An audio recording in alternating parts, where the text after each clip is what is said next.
So మనతో మాధవి వర్మ ఉన్నారు, మహిళా రాష్ట్ర ఉపాధ్యక్షురాలు వైసీపీ పార్టీ నుంచి. లోకేష్ సంబంధించి, బాలకృష్ణ సంబంధించి, అదేవిధంగా పవన్ కళ్యాణ్ సంబంధించి, అంటే మహిళా నాయకుల్ని మీరు అక్కడ పెట్టడానికి ప్రధాన కారణం అంటే ఏంటిది? నిజంగా జగన్మోహన్ రెడ్డి మీరు చెప్తున్నప్పుడు మహిళా పక్షపాత, లేదా దీనికి అసలు స్ట్రాటజీ ఏమైనా ఉందనుకుంటున్నారా? జగన్మోహన్ రెడ్డి గారు మహిళా పక్షపాత అని చెప్పడానికి అసలు ఏ రకమైన సంకోచం లేదు. ఎందుకంటే మన గడిచిన 5 సంవత్సరాల పరిపాలన అంతా మహిళే మహారాణిగా అంటూ అటు పేద బడుగు బలహీన వర్గాల దగ్గర నుంచి మొదలు పెట్టుకుని ఇటు పార్టీలో ఉన్న మహిళలకు కూడా అటు మంత్రి పదవులు ఇవ్వడమే కాకుండా అత్యధికంగా మన రాష్ట్ర ముఖ్యమంత్రి వర్యులు జగన్మోహన్ రెడ్డి గారు ఇచ్చినట్టు, అలాగే రాజశేఖర రెడ్డి గారు ఎలాగైతే తన కొలువులో 5 మంది మహిళా మండలిని మంత్రులుగా చేశారో అలాగే అదే వారసత్వాన్ని కొనసాగిస్తూ జగన్మోహన్ రెడ్డి గారు ఈరోజు తన మంత్రివర్గంలో కూడా మహిళలకి ఉత్తమమైన పదవులు ఇచ్చి ఈ రోజున ఉన్నదే కాకుండా ఈ రోజున మాలాంటి మహిళలందరికీ కూడా కొత్తగా పదవులు, అంటే ఒక వైస్ ప్రెసిడెంటు, మొత్తం రాష్ట్రం మొత్తంగా మాకు టాప్ నుంచి గ్రౌండ్ లెవెల్ వరకు ఒక మహిళకు కూడా ఒక సిస్టమ్ ఉంది, రూట్ లెవెల్ వరకు. కాబట్టి మా మహిళా విభాగం కూడా చాలా స్ట్రాంగ్. అలాగే మహిళలకి ఇంతమంది చైర్పర్సన్స్ని, ఉమెన్స్ని ఇవ్వటం కూడా చరిత్రలో మొదటిసారిది. ఆయన ఏంటంటే ఒక మహిళ తను చాలా సమర్థవంతంగా తన ఇంటిని ఎలా చూసుకుంటుందో అలాగే కూడా ఈ రాజకీయాన్ని కూడా మహిళలు ఆర్థికంగా, సామాజికంగా, రాజకీయంగా అభివృద్ధి చెందాలనేది జగన్మోహన్ రెడ్డి గారి ప్రప్రథమ ఎజెండా. కాబట్టి కడుపులో దానికి ఈ ప్రధానంగా ఈ పోటీకి సంబంధం ఏమై ఉండదు అంటారు దానికి?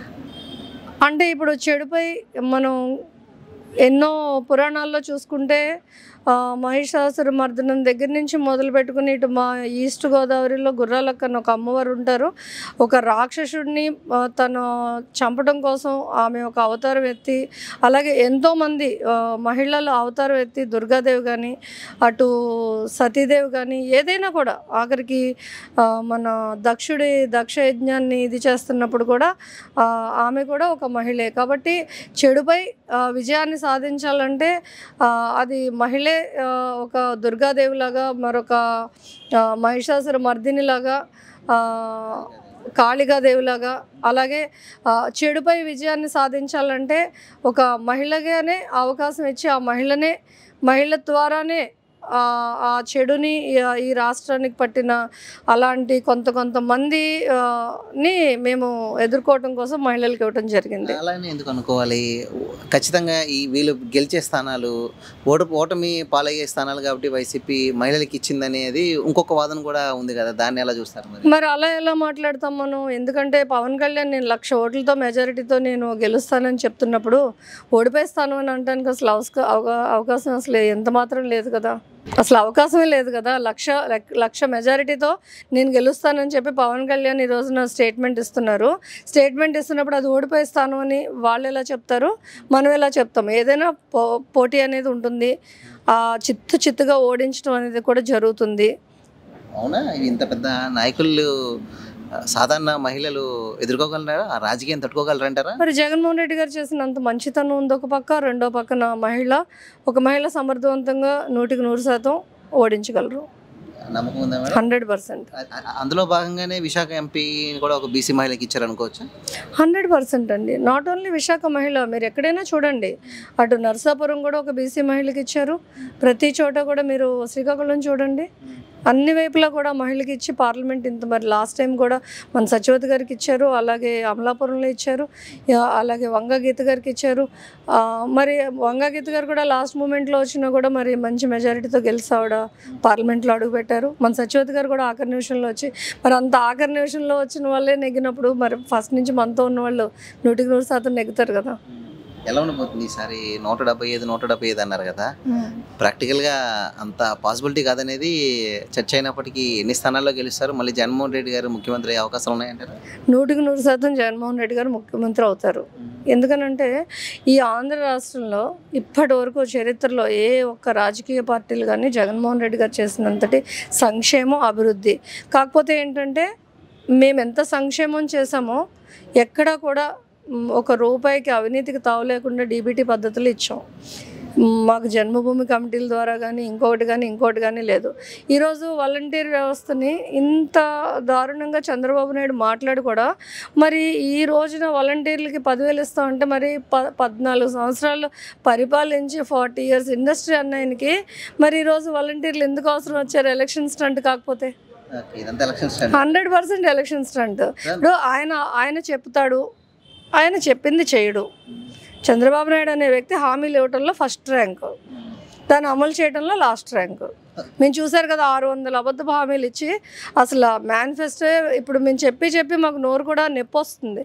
వెబ్సైట్లోంచి తీసి పడేశారు. ఇప్పుడు పవన్ కళ్యాణ్ సంగతి తెలుసు, ఏ క్షణానికి ఈరోజు ఇలా మాట్లాడతారు, మళ్ళీ రేపు 2024 తర్వాత ఆయన వాయిస్ వేరేలాగా ఉంటుంది.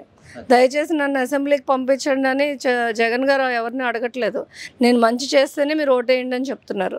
కానీ వాళ్ళు అలా కాదు, మీరు నాకు ఓటేయలేదు కాబట్టి నేను 2 చోట్ల ఓడిపోయాను, మీరు ఓటేసి నన్ను చట్టసభలకు పంపించండి రామో అని చెప్పి వాళ్ళు బతిమాలుకుంటున్నారు.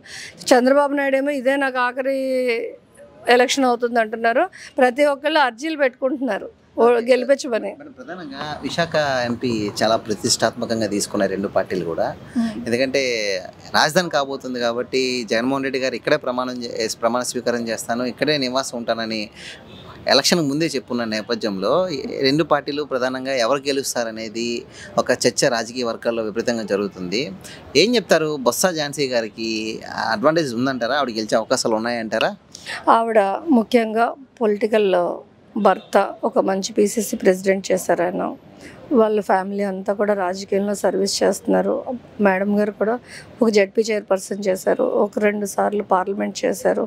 అలాగే ఆమెకు అనుభవం ఉంది, ఒక విద్యా అధికారులు, ఆవిడ ఒక న్యాయవాది కూడా. ఇప్పుడు మెరిట్స్ అంటారు కదా, అలాగ ఆమెకి చాలా ఎక్కువ మెరిట్స్ ఉన్నాయి. అందులోని బొత్స సత్యబాబు గారికి ఈ ఉత్తరాంధ్రలో ఉన్న ప్రతి ఒక్క కుటుంబాలతో కూడా మంచి అనుబంధం ఉంది. అలాగే ఝాన్సీ గారు కూడా చాలా సౌమ్యురాలు.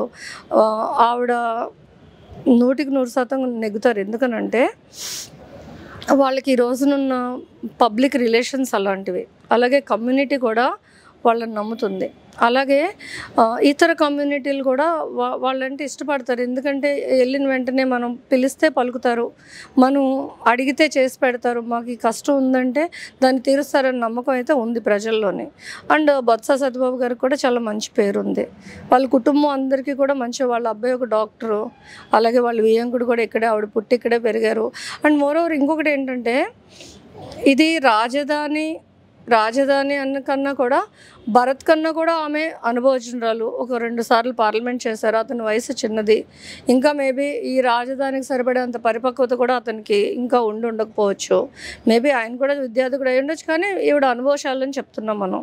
ఉన్న పరిస్థితులకి తీర్చాలి అంటే ఎక్స్పీరియన్స్ పొలిటీషియన్ ఉండాలంటారు విశాఖపట్నానికి. అవసరం. నాట్ ఓన్లీ విశాఖపట్నం, ఈ రాష్ట్రానికి అనుభవం ఉన్న పొలిటీషియన్స్ కావాలని చెప్పే చాలామంది జగన్మోహన్ రెడ్డి గారికి ఈ టర్మ్లో ఇచ్చిన వాళ్ళందరికీ కూడా చాలా విద్యార్థులకు కూడా ఇవ్వటం జరిగింది. లాస్ట్ టైం ఎలక్షన్స్కి ఇచ్చిన సీట్లకి ఇప్పటికీ కూడా సీట్లు చాలామంది ఎమ్మెల్యేలకు మార్చారు అని అంటున్నారు కదా. ఈ నేపథ్యం కూడా మీరు చూడండి, మొత్తం మా లిస్ట్ తెప్పించుకుంటే అందులో విద్యార్థులు ఈసారి ఎక్కువగా ఇచ్చారు. PhD చేసిన వాళ్ళు కూడా ఉన్నారు. కాబట్టి ఇదంతా కూడా జగన్మోహన్ రెడ్డి గారు ఒక స్ట్రాటజీ ప్రకారంగా వెళ్తున్నారు.